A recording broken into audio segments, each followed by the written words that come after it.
Halo sahabat Kompas TV, hasil keputusan pemilu 2024 telah disahkan oleh KPU pada tanggal 20 Maret 2024 kemarin. Prabowo Gibran dinyatakan secara sah menjadi presiden dan wakil presiden pada periode 2024 hingga 2029 mendatang. Seperti yang kita tahu, bahwa Prabowo Gibran mengkampanyekan secara terbuka program makan siang dan susu gratis kepada anak-anak dan ibu hamil. Namun, bagaimana ya kira-kira penerapan program makan siang dan susu gratis ini nantinya? Serta seperti apa jika kita membandingkan dengan negara lain yang memiliki program serupa? Mari kita bahas.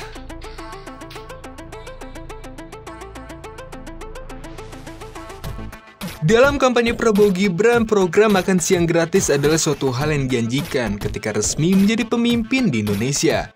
Dikutip dari situs resmi Media Center Tim Kampanye Nasional Prabowo Gibran, makan siang dan susu gratis merupakan bagian dari program hasil terbaik cepat yang akan mereka jalankan. Dalam acara Sarasehan 100 Ekonom 2023 yang digelar oleh Indef pada Rabu 8 September 2023, Prabowo menyatakan pemberian makan siang dan susu gratis kepada seluruh anak Indonesia termasuk ibu hamil adalah strategi jangka panjang untuk menghilangkan stunting dan mengurangi beban bagi masyarakat miskin. Prabowo juga menambahkan, pendanaan program makan siang gratis ini dapat berasal dari alokasi pendanaan, salah satunya ialah anggaran pendidikan. Di Indonesia, menurut data dari Parlementaria DPR RI Jakarta pada pertengahan tahun 2023, prevalensi stunting di Indonesia masih di tingkat 21,6%, di mana target yang ingin dicapai ialah sebesar 14% pada tahun 2024.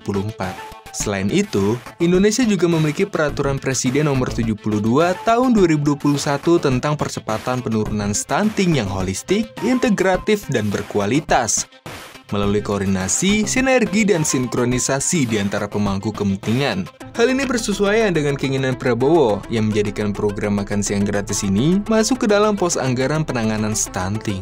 Jika mengacu pada alasan pengurangan beban hidup masyarakat miskin, menurut data BPS pada tahun 2023, jumlah penduduk miskin di Indonesia mencapai 25,9 juta orang atau 9,36%. Angka tersebut masih tergolong besar, padahal target angka kemiskinan dalam Rencana Pembangunan Jangka Menengah Nasional pada tahun 2020 hingga tahun 2024 yang telah ditetapkan pemerintah sebesar 6,5 hingga 7,5%. Jika melihat data yang baru saja ditampilkan, memang ada keterkaitan antara program makan siang dan susu gratis yang dijalankan oleh Prabowo Gibran dengan kebutuhan masyarakat di Indonesia. Selanjutnya, siapa saja ya kelompok masyarakat yang akan mendapatkan program makan siang dan susu gratis ini, serta daerah mana saja yang akan terlibat? Menarik deh. Dikutip dari situs Media Center TKN Prabowo Gibran, program makan siang gratis ditujukan bagi siswa sekolah, santri di pesantren, ibu hamil, dan anak balita. Berikut ialah kelompok yang akan mendapatkan makan siang dan susu gratis. Untuk anak usia dini berjumlah 30 juta anak. Untuk usia anak SD berjumlah 24 juta murid. Untuk anak SMP berjumlah 9,8 juta murid. Untuk anak SMA dan SMK berjumlah 10,2 juta murid. Untuk santri di pesantren berjumlah 4,3 juta santri. Dan ibu hamil berjumlah 4,4 juta orang. Yang jika dijumlahkan, semuanya bertotal 82,9 juta orang yang akan menerima makan siang dan bantuan gizi. Selanjutnya ialah syarat 3T yang diperlukan untuk daerah yang akan mendapatkan program makan siang dan susu gratis. Calon Wakil Presiden Gibran mengatakan program makan siang gratis akan diprioritaskan bagi masyarakat yang di daerahnya mencakup dalam 3T, yakni tertinggal, terdepan, dan terluar. Program makan siang gratis itu katanya realisasi 2029, penjelasannya gimana Mas? Ya, nanti akan kami pertajam lagi terkait program itu ya. Yang jelas kami akan fokus dulu ke area-area 3T. Daerah tersebut ialah Sumatera Utara, Kepulauan Nusa Tenggara, Sulawesi Tengah, Kepulauan Maluku, dan Papua. Lantas, bagaimana ya rencana penerapan program makan siang dan susu gratis ini nantinya? Menurut juru bicara tim kampanye nasional Prabowo Gibran, Dede Prayudi, dalam penerapannya di lapangan nantinya pihak dari Prabowo Gibran akan menunjuk konsorsium yang terdiri dari 2 kementerian untuk memimpin, menjalankan, dan mengelola program yang direncanakan. 2 kementerian itu adalah Kementerian Pendidikan yang bertanggung jawab untuk menyalurkan benefit dari pemerintah, dan kedua ialah Kementerian Kesehatan yang bertugas untuk memastikan gizi. Anggaran yang digelontorkan untuk menerapkan program makan siang dan susu gratis ini tentu tidak dapat dikatakan kecil. Menurut Menteri Koordinator Bidang Perekonomian Airlangga Hartarto, dibutuhkan dana sebesar Rp15.000 untuk per 1 anak. Hal itu belum dikalikan dengan program pembagian susu gratis nantinya. Menurut tim pakar Prabowo Gibran, dibutuhkan dana sebesar Rp450 triliun untuk per 1 tahun. Menurut dokumen visi misi Prabowo Gibran, program ini akan dijalankan secara bertahap dan akan baru maksimal 100% pada tahun 2029 mendatang.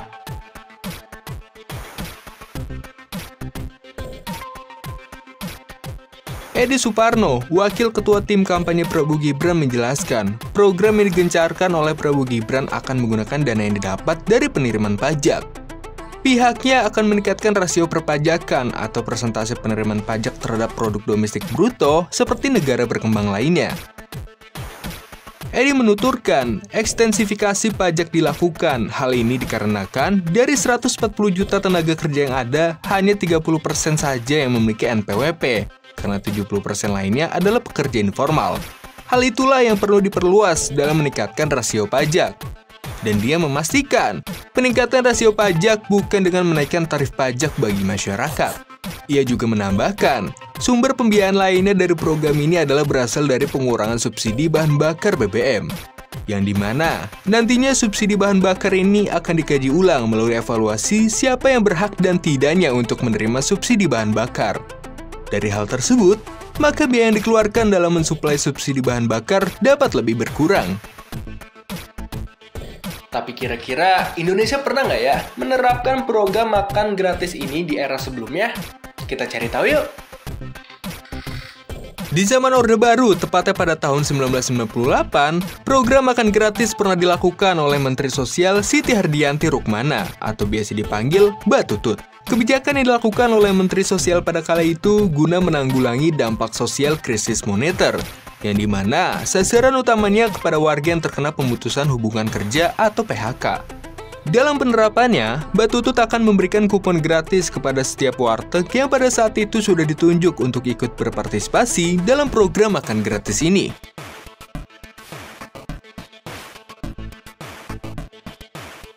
Ternyata bukan hanya di Indonesia saja loh yang menerapkan program makan gratis ini di negaranya. Terdapat negara-negara lainnya yang pernah dan bahkan berhasil dalam menerapkan program makan gratis ini kepada masyarakatnya. Kira-kira negara mana saja itu? Beberapa negara maju dan berkembang yang sudah menerapkan program makan gratis ini ialah pertama dari India. Sejak tahun 1995, India telah menerapkan program makan siang gratis untuk 125 juta anak berusia 6-14 tahun. Kementerian Pendidikan India memberikan panduan nutrisi per porsi untuk makan siang gratis sejumlah 100 gram beras atau gandum, 20 gram kacang-kacangan, 50 gram sayuran, garam, dan lemak. Selain itu, pemerintah pusat India juga menetapkan panduan dalam hal jumlah juru masak dengan 1 pembantu untuk menangani 25 siswa, dan 2 juru masak dengan 2 pembantu untuk menangani 26 hingga 100 siswa. Program makan siang gratis di India ini berhasil meningkatkan kesediaan orang tua untuk menyekolahkan anaknya dan meningkatkan gizi siswanya. Makan siang gratis ini juga disinyalir mampu meningkatkan kemampuan belajar siswa di sekolah. Namun, program makan siang gratis di India ini belum mampu menurunkan angka kekurangan gizi secara signifikan. Kedua ialah Brazil. Brazil ternyata juga menjadi negara yang membuat program makan gratis bagi anak-anak dari keluarga berpenghasilan rendah. Program ini sudah dijalankan sejak tahun 1940-an. Program pemberian makanan gratis anak sekolah di Brazil disebut dengan nama Programa Nacional de Alimentação Escolar atau PNAE. Disebut menjadi yang terbesar kedua di dunia. Yang dimana pada tahun 2009 mereka berhasil memenuhi kebutuhan kepada 40 juta anak sekolah yang ada.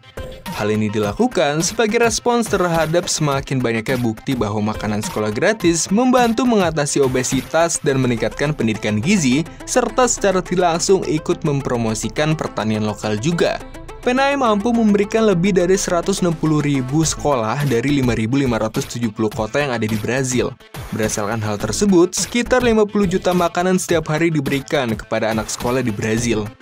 Program ini juga telah direncanakan oleh lebih dari 8.000 ahli gizi dan dipantau oleh 80.000 anggota Dewan Makanan Sekolah. Dalam praktiknya di lapangan, makanan yang disajikan kepada anak sekolah di Brazil disyaratkan minimal 30% bersumber dari peternakan keluarga lokal dari kota sekolah asal mereka. Dengan hal tersebut, program makan gratis tidak hanya mensejahterakan anak sekolah, melainkan juga sektor peternakan dan pertanian di sana. Pengelolaan makanan yang dilakukan oleh program makan gratis bagi anak sekolah di Brazil juga memiliki panduan dalam hal nutrisi. Program ini menawarkan makanan yang beragam dan kaya nutrisi serta mengurangi produk olahan yang berkalori tinggi. Menu yang disajikan harus mempertimbangkan kebiasaan makanan daerah, keragaman budaya, dan pantangan makanan siswa. Jenis umum makanan yang diberikan seperti buah-buahan, sayuran dan biji-bijian, serta protein tanpa lemak menjadi acuannya. Sebagai bentuk komitmen dan keseriusan pemerintah Brazil dalam mengupayakan program makan gratis bagi anak sekolah di negaranya, pendanaan program makan gratis bagi anak sekolah di Brazil 100% datang dari pemerintah tanpa ada dana tambahan dari pihak lainnya. Pemerintah Brazil mengeluarkan dana sekitar 872,6 juta US dollar. Dilansir dari Global Child Nutrition Foundation, pendanaan PNAE tahun 2020 datang dari Kementerian Pendidikan, Sekretariat Pendidikan Negara Bagian, dan Sekretariat Pendidikan Kota. Efek dari program yang dijalankan oleh Brazil ini tidak hanya menciptakan anak yang termenuhi gizinya, namun juga berhasil membuka lebih dari 200.000 lapangan pekerjaan yang tercipta. Ketiga ialah negara Estonia. Di negara ini, semua anak sekolah dasar dan menengah telah menerima makanan sekolah gratis sejak tahun 2002. Hal ini guna memastikan agar setiap sekolah negeri menerima satu makanan hangat dalam setiap hari. Menurut data dari SEI atau Stockholm Environment Institute, makan siang sekolah nasional di Estonia mengeluarkan dana sejumlah sebagai berikut. Pendanaan yang dilakukan oleh Estonia dalam menerapkan program makan gratis bagi anak sekolah dialokasikan bersumber dari pemerintah sebesar 71%, dan dari sumbangan internasional sebesar 29%. Keempat ada di negara Finlandia. Kebijakan memberi makan gratis di negara ini sudah diusung sejak tahun 1943. Finlandia menjadi negara pertama di dunia yang menyajikan makan siang sekolah yang sehat dan gratis kepada siswanya. Hingga 80 tahun kemudian, lebih dari 900.000 siswa di usia 6-16 tahun masih menikmati makanan sekolah makanan gratis dari sekolahnya. Kementerian Sosial dan Kesehatan serta Institut Kesehatan dan Kesejahteraan Nasional bersama dengan Badan Pendidikan Nasional Finlandia mengawasi pemantauan nasional terhadap program dan kandungan nutrisi dalam makanan serta kesejahteraan umum di sekolah. Di Finlandia, makanan sekolah masuk ke dalam kurikulum inti nasional untuk pendidikan dasar dan prasekolah dasar, serta dipandang sebagai alat holistik untuk memberikan pendidikan pangan dan gizi kepada siswanya. Kelima ialah Amerika Serikat. Selama pandemi COVID-19, sekolah-sekolah di Amerika Serikat menyediakan makanan sekolah gratis kepada semua siswanya. Walaupun pada saat ini dukungan nasional telah berakhir. Pada tahun 2020, ketika seluruh sekolah di Amerika ditutup untuk memperlambat penyebaran COVID-19, Parlemen di Amerika memutuskan untuk membayar makan siang gratis untuk setiap sekolah negeri yang ada setiap hari. Dampak dari pembiayaan ini adalah para orang tua yang sebagian besar mengalami PHK, sakit, dan meninggal tidak perlu mengkhawatirkan biaya makan siang untuk anak-anaknya. Yang diketahui, biaya makan siang untuk anak pelajar di Amerika berkisar $2,50 per makan, atau sekitar 50% per bulannya untuk setiap anak. Dalam penerapannya, para anak-anak dapat mengambil makan siang gratis di sekolahnya atau diantar dengan bus sekolah yang disediakan. Sayangnya, program keringanan biaya federal yang menelan biaya sekitar $11 miliar per tahun ajaran harus berakhir. Keenam ialah Swedia. Swedia bergabung dengan negara tetangganya di Skandinavia dalam menyajikan 260 juta makanan hangat per tahun untuk siswanya, berusia 7 hingga 16 tahun dan sebagian besar berusia 16-19 tahun. dalam pedoman nasional oleh Badan Pangan Swedia pada tahun 2019 didasarkan pada rekomendasi Gizi Nordik, yang dimana mereka menerapkan model holistik pada makanan yang harus enak, aman, bergizi, ramah lingkungan, menyenangkan, dan terintegrasi sebagai bagian dari pendidikan. Terakhir diikuti oleh Inggris. Wali Kota London baru-baru ini mengumumkan pendanaan untuk makanan sekolah gratis bagi semua siswa sekolah dasar London untuk tahun ajaran 2023-2024. Program makanan gratis untuk seluruh sekolah negeri di London menelan biaya senilai 130 juta pound sterling atau sekitar 2,3 triliun rupiah yang telah berlaku sejak September 2023 lalu. Program pemberian makanan gratis ini dilakukan guna menanggulangi krisis ekonomi yang sedang terjadi di Inggris. Program yang dilakukan ini mampu membantu sekitar 270.000 anak sekolah. Menurut survei yang dilakukan oleh organisasi amal Save the Children, 71% orang tua di Inggris mendukung program makan siang gratis untuk semua anak sekolah dasar. Kalau melihat dari sejarahnya, program makanan gratis kepada siswa telah diberlakukan sejak tahun 1941 di Inggris. Namun, program tersebut baru bisa berjalan secara baik pada tahun 1944. Pada tahun tersebut, penyediaan makanan sekolah haruslah cocok dalam segala hal sebagai makanan utama di hari itu. Tak hanya itu, pemerintah daerah juga memiliki kewajiban hukum untuk memberikan susu berdasarkan Undang-Undang Pendidikan yang baru. Namun, pada tahun 1971, Margaret Thatcher, seorang sekretaris pendidikan di pemerintah Edward Heath, membuat rancangan untuk berhenti memberikan susu gratis kepada anak sekolah berusia di atas 7 tahun. Hal ini sempat menjadi kontroversi bagi kalangan orang tua, walau pada akhirnya, pemerintah secara resmi membuat undang-undang pemberhentian program susu gratis. Pemerintah juga mencabut persyaratan nutrisi untuk makan siang di sekolah. Hal ini memicu penurunan kualitas makanan yang dapat diakses oleh anak-anak sekolah. Barulah, pada tahun 2001, program makanan di sekolah kembali diselenggarakan sesuai standar gizi nasional. Ternyata banyak juga ya negara-negara baik berkembang maupun maju yang menerapkan program makan gratis kepada masyarakatnya. Nah, menurut sahabat Kompas TV, bagaimana nih pendapatnya terhadap program yang akan dijalankan oleh Prabowo Gibran nantinya? Komen di bawah ya!